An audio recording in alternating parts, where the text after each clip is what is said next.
only 13 years old. Ours is 24 years old. Next year is our silver anniversary. I want to welcome all students, faculty, staff, and friends who are here tonight. My name is Robert Tinkler. I'm the Interim Associate Dean of the College of Humanities and Fine Arts. I'm standing in tonight for our Dean, Bob Knight, who really wanted to be here, but unfortunately he took ill. So our thoughts are with him this evening. But I'm happy to report that this 24th Annual Symposium is, I think, our largest ever. We have 38 presenters. Last year, I think there were 21. So this is much bigger than last year, so thank you for volunteering for the papers. And I want to thank our moderators, faculty members who are helping our students with the presentations this evening. The works tonight, as you will see in the program, cover everything from literary and historical analysis to creative short stories, poetry, interior architecture projects, a whole gamut. Everything we do here in the College of Humanities and Fine Arts. To get us started tonight, I want to introduce our keynote speaker, Professor Kate McCarthy from the Department of Comparative Religion and Humanities. Professor McCarthy received her undergraduate degree in English and Religion from Colgate University. She took a Master's of Theological Studies at Harvard Divinity School, and she received her doctorate in the philosophy of religion at the Graduate Theological Union. Her scholarly work is primarily in the area of interreligious relations and theologies of religious pluralism. This is reflected in her 2007 book, Interfaith Encounters in America, published by Rutgers University Press. Professor McCarthy has also gotten very interested in religion and popular culture. She's the co-editor with Eric Mazer of God in the Details, American Religion and Popular Culture.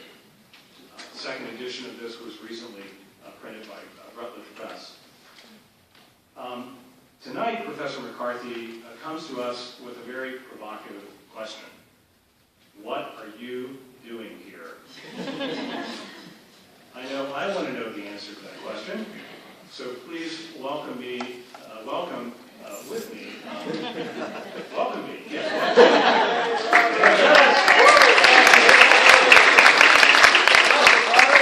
I'm the second string quarterback here, right? Let us welcome Professor Kate McCarthy, who will help us answer that question. Thank you.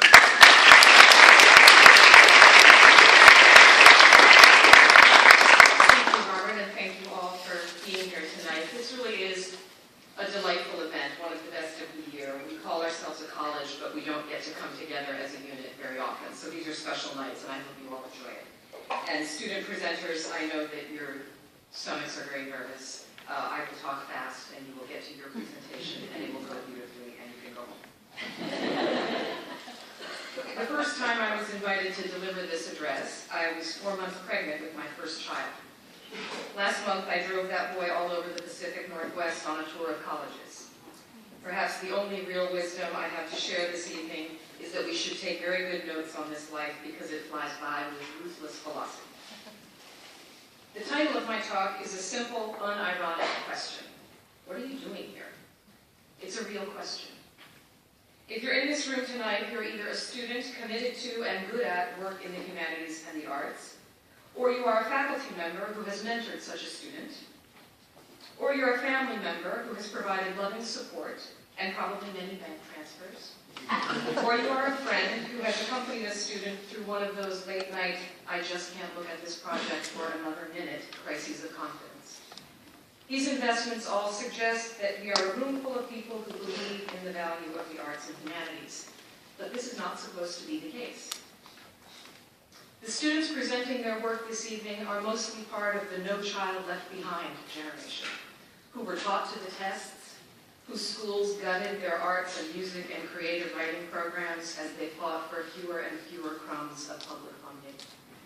Your generation is supposed to be good only at filling in answer bubbles and making pretty PowerPoint presentations. And yet they are here tonight, talking to us about such things as Sartrean freedom, divinity and monstrosity in art, and reconciling the digital-physical divide. How did this happen? As a supporter of the arts and humanities, you cannot have escaped in the past year or so widespread reports of their demise. An October New York Times headline declared, "As interest fades in the humanities, colleges worry." And another in December warned, "Humanities studies under strain around the globe." The Huffington Post predicted in August 2012 of, quote, "the looming arts crisis in higher education," while the New Republic got our attention last July with its restrained headline, "The decline of the humanities and civilization." That same month, the Wall Street Journal, moving from analysis to accountability, asked, "Who ruined the humanities?" It's a wonder any of us sleep at night. While these hand-wringing reports do present a sobering picture of undergraduate interest in and national support for the humane sector of higher education, the reality may not justify all the recent histrionics.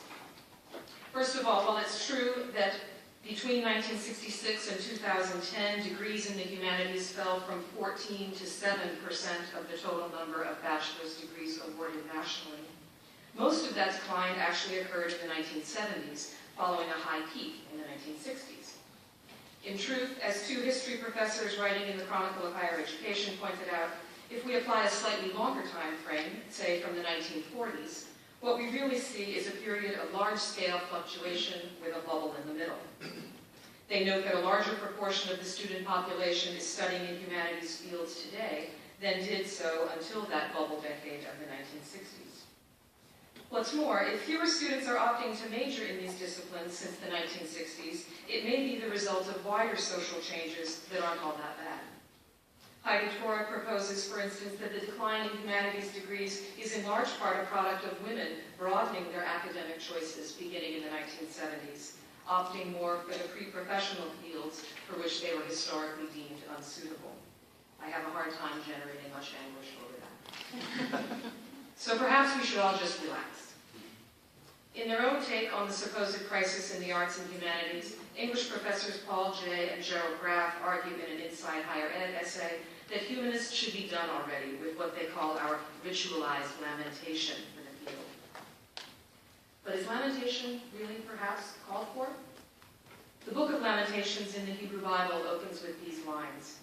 "How deserted lies the city once so full of people. How like a widow is she, who once was great among the nations. She who was a queen among the provinces has now become a slave." We may not be Jerusalem laid waste by the Babylonians, but some of us on this side of campus can surely do it. Many of our HFA departments are ghosts of what they once were, what they were when I arrived here 20 years ago. We have lost faculty and majors in depressing numbers.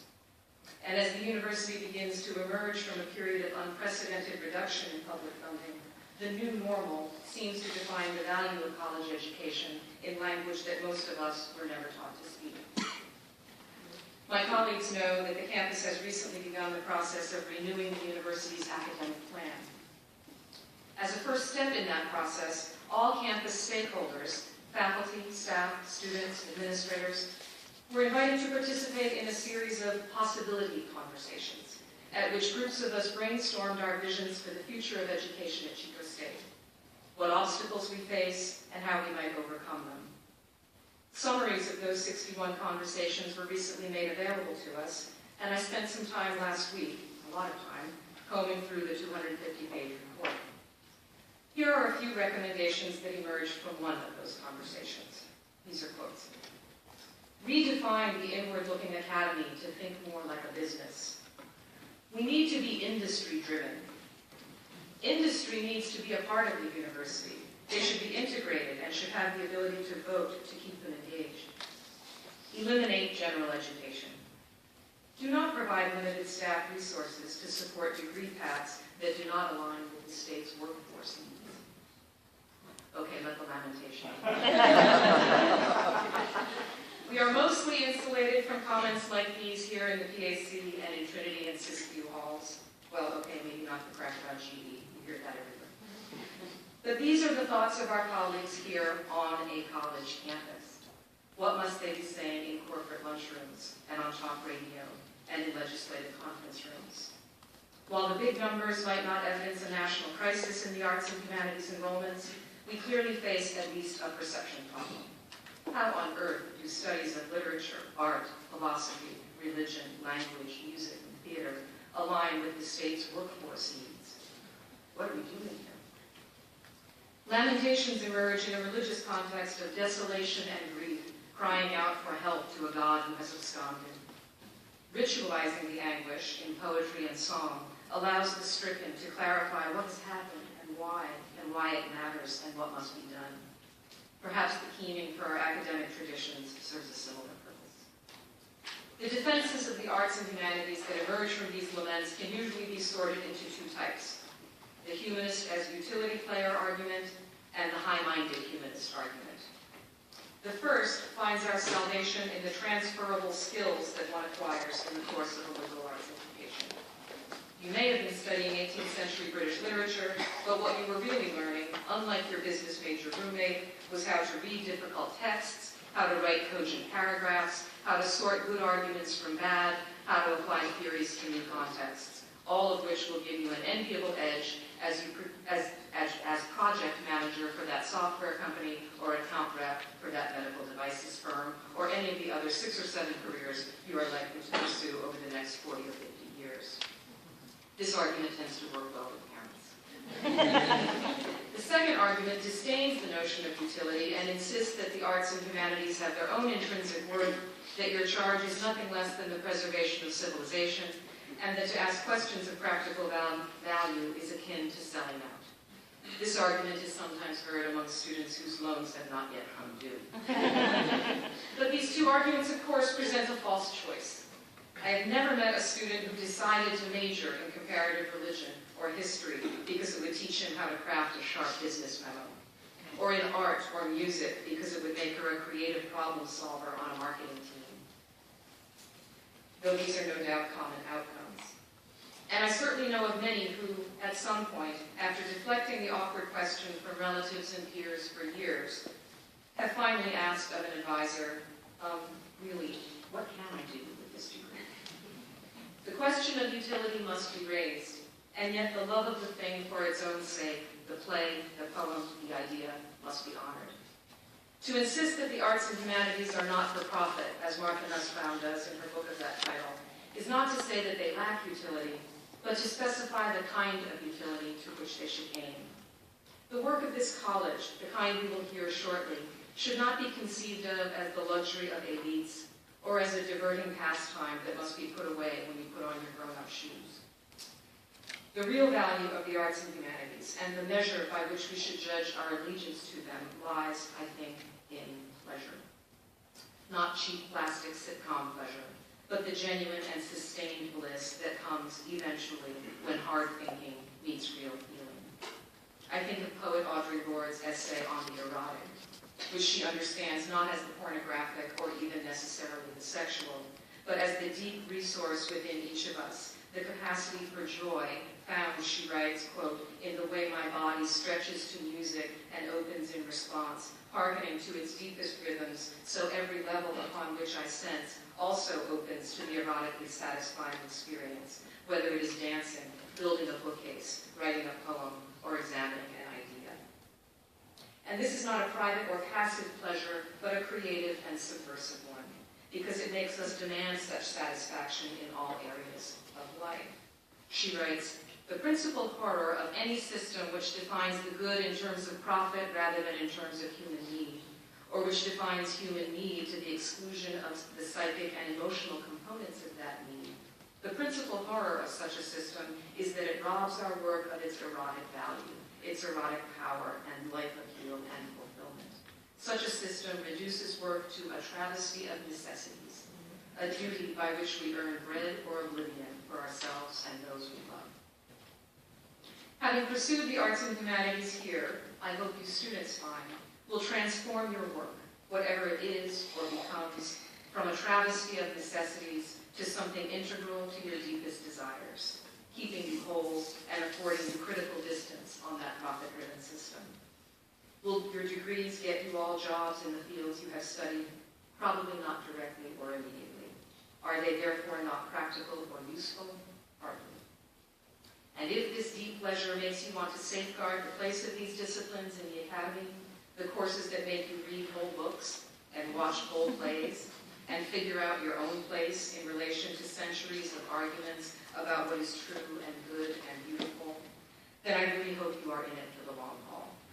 Because you will have to deal with politicians who say that those who want to study non-careerist subjects should all just go to private schools, and federal proposals that call for the elimination of all support for the National Endowment for the Humanities and the National Endowment for the Arts, and cities that invest millions of public dollars in sports arenas while symphonies and museums close up shop. To take deep pleasure in the humanities and the arts is not then a luxury, but an act of resistance in a society that would reduce us to compliant producers, consumers, and branded products.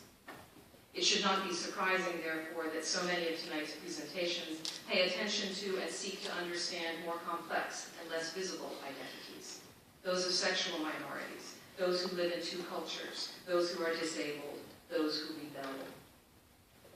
We have evidence tonight in these presentations that the arts and humanities are alive and well here, that our college will continue to find its usefulness in this work of attention and complication. Therefore, do not lament, but enjoy deeply the subversive pleasure of this work.